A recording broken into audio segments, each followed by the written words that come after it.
I'm addicted to this thing, but the alternative is cutting it out completely and then like, I'm going to be bored. You're asking me to be bored instead of having fun? I don't like being bored.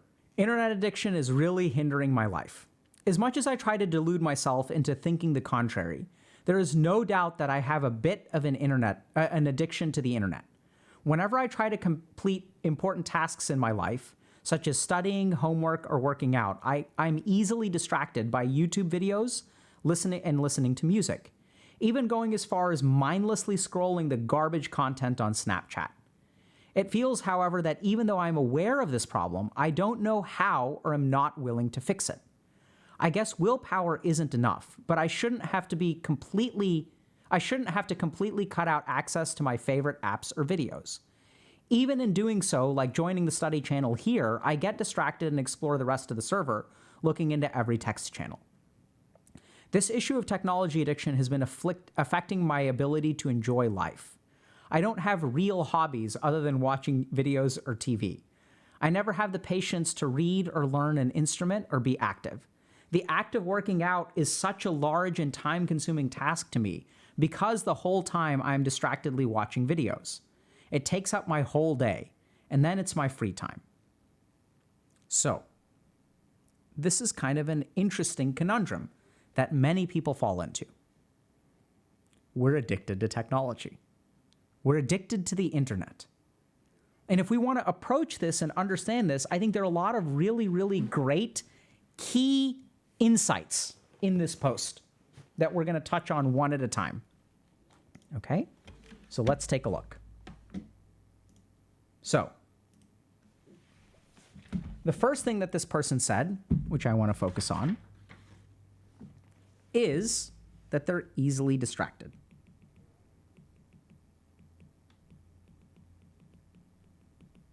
So we're going to talk about how that happens and why that happens. The next thing is they said something beautiful. Am not willing or am unable to quit. Okay?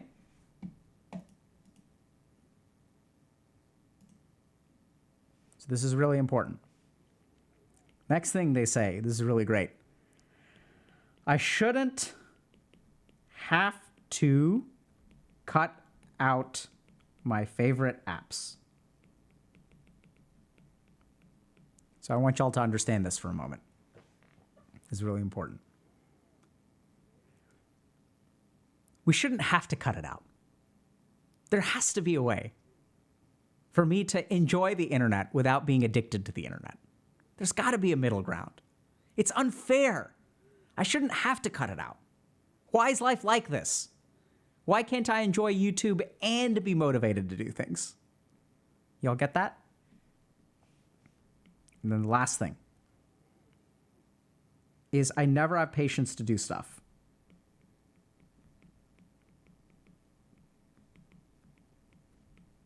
So let's unpack this, okay? So internet addiction and technology addiction is becoming more and more common. And as we struggle with it, we realize, hey, this is a problem. This is a problem. I get so easily distracted. I get sucked into stuff for hours at a time. And I don't know what's wrong with me. I don't know if it's like there's a part of me that doesn't want to give it up, or am I unable to give it up? I can't tell. Is this like an addiction or is this like unwillingness? And by the way, it's not fair that I should have to give it up. Right? I shouldn't have to like be free from YouTube for the rest of my life. Like that doesn't sound fair. And I'm noticing that I don't have the patience to do stuff. So we're going to talk for a second about addiction. So the basic problem with addiction is when you're addicted to something, giving up the addiction means giving up fun. It means making your life just less enjoyable than it could be. So this is something I've seen in any kind of addiction. So let's take alcohol addiction, for example. I can go to parties and be sober. I can go to a nice meal and not have a glass of wine. But if I have a nice glass of wine, if I'm relaxing on the beach with a cocktail, it just enhances my enjoyment, right? It just makes life more full, more complete. If I go to a barbecue, not being able to have a beer, like, yeah, I can still have fun and socialize and eat something, but like having a couple of cold beers, like, or going in the pool and like having a cold beer, like, it just enhances my life. And so the struggle against addiction, this is actually what makes it so devastating, is that when you have someone who's addicted to something and you ask them to give it up, what they're doing is lowering the cap of happiness on life from 100% to like 75%, 80%. And that's what makes it so tricky. Because it's like, I could just make this experience better if I engaged in this thing that I'm addicted to. There's got to be some way that like I can not have a problem with alcohol and still gain all of the maximal enjoyment from some of these experiences with alcohol, like having a nice glass of wine or having a cocktail on the beach. There's got to be some way. And so when we're addicted to the internet, we do the same thing. There's got to be some way for moderation, right? I don't need to cut out Snapchat and YouTube entirely. Like that sounds like, what am I going to do? Like, I'm going to be bored all the time. I'm addicted to this thing, but the alternative is cutting it out completely. And then like, I'm going to be bored. You're asking me to be bored instead of having fun. I don't like being bored. I hate being bored. It's the worst thing in the world. So it feels like I shouldn't have to cut it out. There's got to be some middle ground. There's got to be something I can do, right? Abstinence only doesn't work, especially when it's internet addiction. What, are you telling me that I'm never supposed to check my email again? So this is the challenge of being addicted to the internet. Because you don't want to cut it out, or maybe you can't cut it out. And it's like using Discord is like a huge part of my social life. It's become so ingrained with our whole life that we can't cut it out, or we feel like we can't cut it out. So let's try to understand step by step what's going on, because this person has done a fantastic job. Oh, whoops. This person has done a fantastic job of isolating a couple of key aspects of internet addiction. So let's start with number one, easily distracted. So technology is making us more distractible, 100%. But what we're going to tunnel down on is why it's hard to be productive when you are addicted to technology. So I'm going to give you all this example. So back in the day, when I was trying to study at the library, let's say 50 years ago, did people get distracted? 100%. Like even in my day, when I was in college, like in 2001, I would get distracted at the library. The challenge is that when I get distracted, what do I lose? So when I get distracted, I'm trying to study and my mind wanders and I lose about 60 to 120 seconds. My mind starts to wander. I start twiddling with my pen. I make a doodle on the side of the page. And then eventually, like, since I'm sitting in the library, right, and I'm on like the 4th floor, my mind wanders back. So it is normal for the mind to fluctuate. This is completely normal, right? So here's studying. Here's studying. And there are fluctuations. Completely normal. Now, how has technology changed this? It's because now when I get distracted, the ease of slipping into something that deviates my mind is way greater.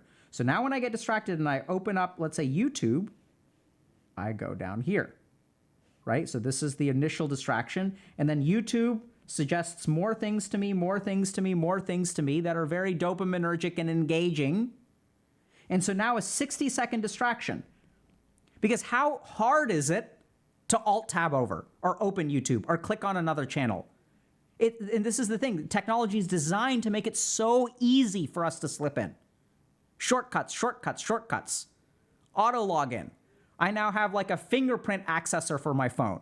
So now if I want you all to think about this. When people added like biometric readings or fingerprint access to bypass the security in phones, what did that do?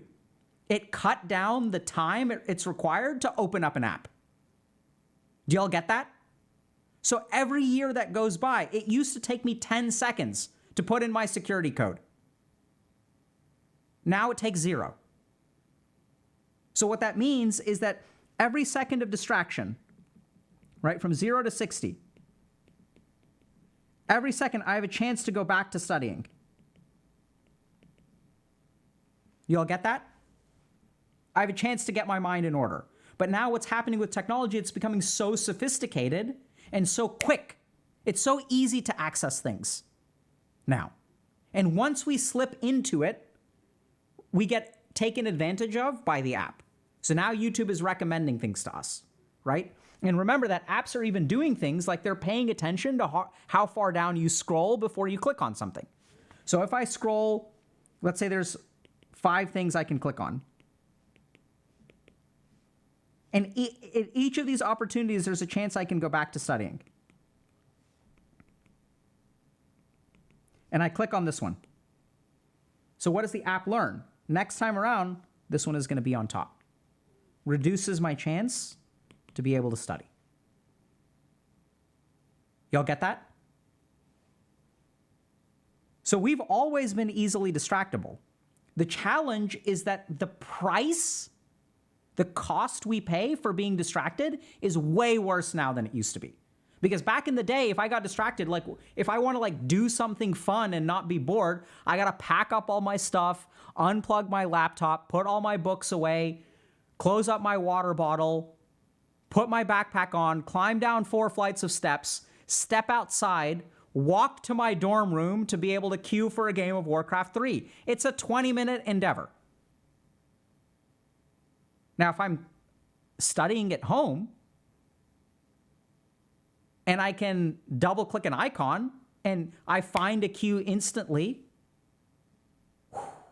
way harder. Does that make sense? The price of distraction is way higher than it used to be. Second thing to understand, am not willing or unable.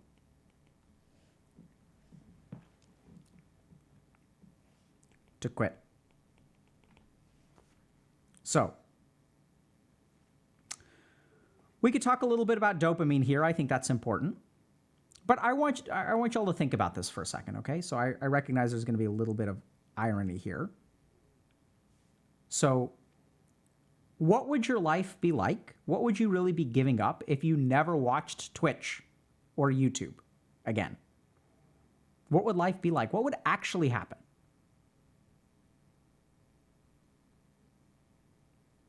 Think about it for a second. What would you lose? What would you gain? Right? And I recognize that this is kind of weird, right? Because we use these platforms. So the irony of like clickbait is that like even when we're making YouTube videos, we are trying to make compelling thumbnails because we've got an option, right? We can deliver boring ass content with dry thumbnails. Dr. K can be like, okay, today we're going to talk about internet addiction. Internet addiction has a couple of key pieces. It has distractibility. It has this. It has that. And people feel like they're unable or unwilling to quit. And for our thumbnail, we're going to have a white background with black letters that just say internet addiction. And we're going to do monotone, and we're not going to play the clickbait game. And we're going to, not use these tactics. And then that way, no one will ever watch the video. We'll get like 117 views over the course of 10 years because it'll be buried by the algorithm. But we're going to stay pure, right? In fact, actually what we're going to do, just to stay pure and academic, right, because we don't want to use these things, is we're going to grab the Massachusetts General Handbook on Psychiatry, and we're going to teach y'all today about neuroimaging in psychiatry. In general, neuroimaging is used as an aid in the differential diagnosis of neuropsychiatric conditions. Rarely does neuroimaging alone establish the diagnosis. Look at this. So we got to play the game, right? To try to help y'all. We got to play too. So this is what I want y'all to do. Ask yourself this question. If you never watched YouTube again, what would that be like? And this is this tricky thing. I don't even care about the question. If you guys really want to control this behavior, I don't care about the question. I don't care about the answer. What I care about is the response in your body when I ask it. What would it be like to never watch YouTube again? And watch what happens in your mind. Intellectually, you'd say, oh yeah, that'd be great. I'd be free. But instinctively, there's going to be like this, no, don't take it away from me. Y'all see that? Look at that. So people in chat are saying pain, panic, torture, FOMO, despair, envy, hope, all kinds of mixed up feelings. Am I not willing or unable to quit? It's a little bit of both. Because you don't want to give it up. What does that mean? Like, this person watches YouTube videos while they're working out. Am I supposed to just be bored while I'm working out? Heaven forbid. Dr. K, we're trying not to use profanity, but I think this is an okay area. Dr. K, what am I supposed to do when I take a shit? What am I supposed to do? Am I just supposed to sit there and just poop? Like an animal? Is that what you expect from me? I can't do that. We can't give it up. So pay attention to your reaction, because that's what's driving the addiction. Y'all get that? Next thing. I shouldn't have to quit. I want y'all to tap into the moralistic outrage of this statement. I shouldn't have to give up my favorite apps. Shouldn't, according to who? What are we talking about? Is this like the 11th commandment? If you live a good and holy life, thou shalt not give up your favorite apps? Like, who determines this crap? I shouldn't need to give up this happiness, this joy, this dopamine from this app. It's not fair. So what is this? Like, is this like, I want y'all to really like tunnel down if you feel this way. Is this like moralistic outrage? Do you feel taken advantage of? Like, where is this thought coming from? Because there's a lot of energy behind it. So this too is a huge statement that I hear a lot of addicts make. I'm not a huge fan of the phrase addict, because it defines a person with an illness, right? So in medicine, we have a couple of different ways of saying things. A person with schizophrenia versus schizophrenic, person with diabetes versus diabetic. So when we like personify an illness into a person, you'll notice we do this for some illnesses and not others.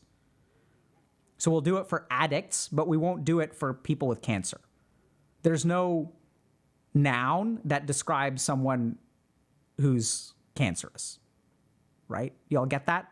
There's a word like leper, which we define someone by an illness, but there's no word for person with cancer, at least that I'm familiar with. Maybe I'm wrong, right? Cancerous is an adjective. That's my point. So, shouldn't have to quit is sometimes the last bastion of an addiction. Because it's sort of like the addiction will take a moralistic outrage and say, this is unfair to me. Screw it. I'm not going to play this game. So be careful about that, right? Shouldn't have to quit. Okay, says who? What's wrong with quitting? What's wrong with giving up? What does it cost you? And now we get to number 4, which is never have patience. Now, this is where the neuroscience really comes in. If y'all want to learn a lot about this, we do a bunch of stuff around neuroscience and motivation in the upcoming guide, but let's talk about this. This is where we have the dreaded dopamine reward. So this is what happens in your brain. So when we look at technology activates parts of our brain. It's how it works. It just activates parts of our brain. That's why we like it. Now, these parts of our brain are designed to be activated, right? So if you look at like the dopamine reward circuitry, like when I do a good job and my boss says, great job, that's supposed to activate my dopamine reward circuitry. I don't know if it activates dopamine really, but let's just stick with the analogy. The problem with technology is that it's just activates that circuitry just in a way easier way, right? So this is why technology is so addictive. It's because it's a shortcut to activating our brain with a very, very low barrier of investment. So I want y'all to think about, so I enjoy whitewater rafting from time to time. Sometimes when you go whitewater rafting, like you feel the sense of triumph, especially if you're about to capsize.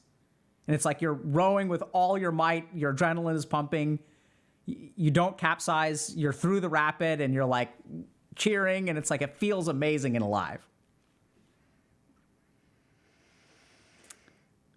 And you can get that feeling from a video game. It's not quite the same, but it's really close, right? So video games don't perfectly mimic life, but they activate a lot of, like, if you're down, right? And there's 1 minute left on the clock and you kind of ride it, you push it back and you win in a last minute victory. Like I've seen these matches from places like CSGO and stuff like that, where there's like one dude left against 4 people and he's out of ammo and all he's got or she's got is a knife. And they go knifing one person down, the next person down, next person down. And then they're triumphant. They've won this grand finals with like a knife victory. And it's like, oh my God, it's so amazing. And everyone's cheering and stuff like that. I don't know if you guys have ever, been megged in League of Legends or Dota or whatever, like mega creeped. And then all of your inhibitors are destroyed. And then like you make a comeback and you destroy their whatever the throne is in LoL. Right? Like and so technology gives us all this stuff just easier. Because it's such a pain in the ass to go whitewater rafting. You got to travel somewhere. You got to pay something. You got to suit up. You got to wake up early in the morning. It just costs so much higher. So why is it so easy to never have patience for the rest of the world when you're addicted to the internet? It's because the internet gives it to you faster, easier. Not quite as good, but it's like the fast food for life is what the internet is. It's a fast food, highly processed, easily available. It's like the McNugget of living life. You can go and have a romantic relationship yourself, or you can have the easier processed version of that by watching a relationship show. And oh my God, isn't that so much better? You get all the joy of drama without being involved. Oh my God. So you never have the patience for life if you're addicted to the internet. 100%. It's because your brain is like, okay, we've got 2 options. We can just use the internet, or we can go out and be bored for a long time. Like I can socialize with humans, but what if I don't enjoy that? Then what am I going to do? I'm going to be at the party. I'm going to be scrolling on my phone. This is the other thing. We take the internet with us wherever we go. It's with us always. Like a safety blanket. Like a stuffed animal. Always there with that hit of dopamine whenever you need it. You're riding in the elevator. Oh, you poor thing. You're in the elevator for 45 seconds. I got you. Take a bump, yo. Pull out your phone. Now with Face ID, you don't even have to put in your passcode. It's going to be so efficient. It's not going to, a 45-second elevator ride means 44 seconds of opening stuff up. At the urinal, on the potty. I don't know if you guys have seen this, but even on dates. I'm on a date, someone goes and uses the bathroom, out comes the phone. So then people say, okay, I have no patience for anything. Of course not. How would you ever gain patience? How would you ever learn patience when instant gratification is literally a second away? This is what technology does to us if we're not careful. So I believe that technology is advancing at a rate that 30, 40, 50 years from now, we're going to look back on technology advancement kind of like the way that we do for something like nicotine, where we didn't realize what it was doing to us and we kind of expanded it so much, it infiltrated every aspect of our life and it got out of control. Now, I don't think technology is evil, so I think that it's very useful. Maybe in that way, nicotine isn't really a great example. Maybe something like, combustion is a better example, where like we used it because it was awesome and helped us do so many things, but came at a very, very high price. So if you're addicted to the internet, it's hard. What do you do about it? 4 things to keep in mind. So the experience of people who are addicted to the internet, first of all, find that they're very, very easily distracted, right? And if you're easily distracted, it's not so much that you're easier to distract than you used to be, although that may be true as well. We're not going to go into that. But the key thing is that the price of distraction is now way higher than it ever used to be.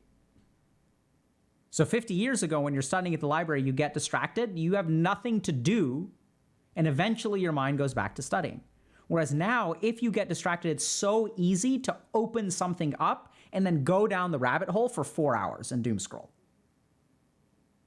The distraction is actually the same. The difference is what happens after you get distracted. Second thing to consider is that oftentimes we're not willing or unable to quit. Is it an addiction? Can I not control it in my brain, or do I not want to give it up?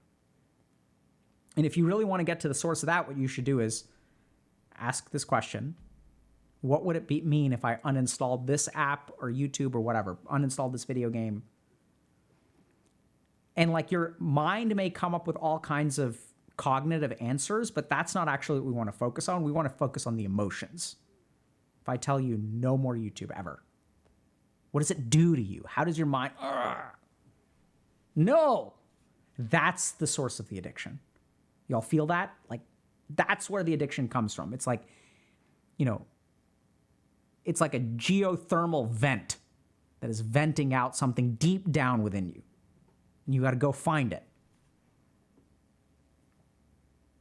Another thing that sometimes happens is when we're addicted to something, we get really upset because we shouldn't have to give it up.